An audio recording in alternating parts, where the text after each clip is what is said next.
చిట్టి ముత్యాలతో చికెన్ పులావ్. చిట్టి ముత్యాలు బియ్యంతో ఈరోజు పలావ్ చేద్దాం. ఫస్ట్ ఈ చిట్టి ముత్యాల బియ్యాన్ని నానబెట్టేద్దాం ఒక హాఫ్ అన్ అవర్. చిట్టి ముత్యాల బియ్యంతో చికెన్ పలావ్ చేస్తున్నాం. ఈ చికెన్ మ్యారినేషన్ కోసం తగినంత ఉప్పు, పసుపు, స్పూనున్నర కారం. కేజీ బియ్యానికి కేజీన్నర చికెన్ వేస్తున్నాను. దానికి సరిపడా అల్లం వెల్లుల్లి ముద్ద అప్పటికప్పుడు నూరింది వేసి ఒకసారి కలపండి. ఒక హాఫ్ అన్ అవర్ మూత పెట్టి పక్కకు పెట్టి మసాలా ప్రిపేర్ చేసుకున్నాము. ఒక చారెడు ధనియాలు, ఒక 7-8 లవంగాలు, కేజీన్నర చికెన్ కోసం దాల్చిన చెక్క, అంగుళం ముక్కలు 4. ఇవన్నీ కూడా మెత్తగా పేస్ట్ చేసుకొని వద్దాం. మ్యారినేషన్ చేసి పెట్టుకున్నాం కదా, తయారు చేసుకున్న మసాలాను కూడా చికెన్లో ఇలా కలిపేసి ఒకసారి తిప్పేద్దాం. ఎక్కువ ఉల్లిపాయ వేయకండి, తీపి బాగోదు. మళ్ళీ ఉల్లిపాయలు వేస్తాం ఈ పలావ్లో. మూత పెట్టేసి స్టవ్ ఆన్ చేసేద్దాం. ఒకసారి చూద్దాము. నేను 2-3 సార్లు చూశాను, మధ్యలో కలుపుకున్నాను. అలాగే ఒక 2 గరిటెలు ఈ టైంలో నూనె వేయండి.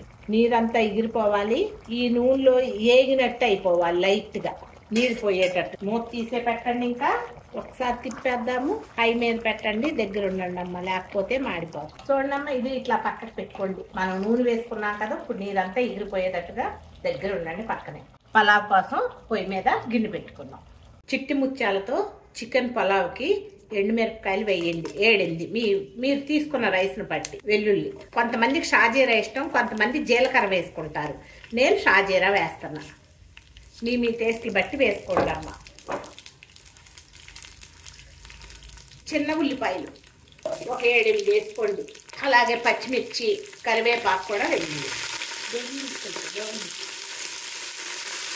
చికెన్లో కొంచెం వేసాం కదా అల్లం వెల్లిపాయ పేస్ట్, దీంట్లో కూడా చాలా తక్కువ వేయండి. ఒకసారి తిప్పుదాము.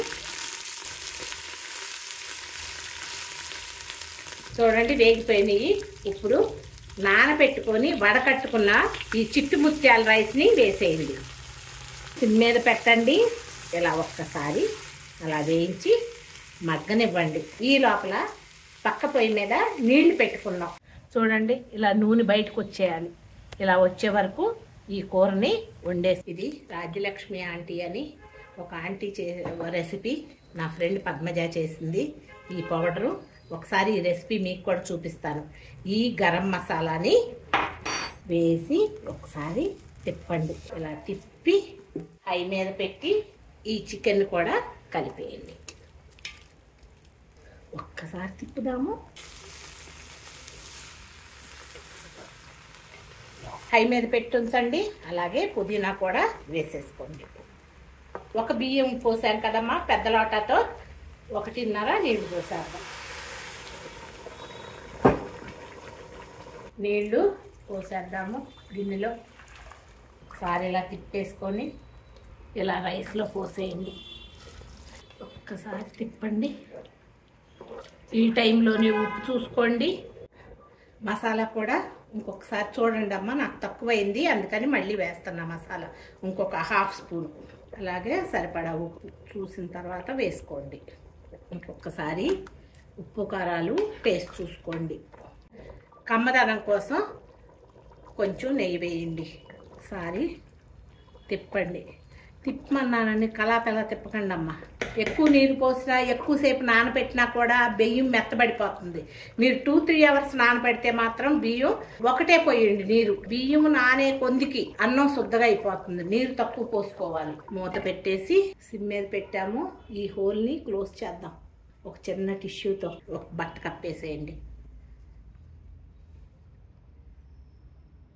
పలావ్ మగ్గిపోతుంది.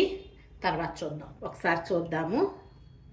బియ్యం నానబెట్టే విధానంలోనే ఉంటుందమ్మా. ఎంత టైం నానబెడితే పొడి పొడిలాడుతుంటుంది, ఎక్కువ టైం నానబెడితే శుద్ధ అయిపోతుంది అని మనమే జడ్జ్ చేసుకోవాలి తల్లి.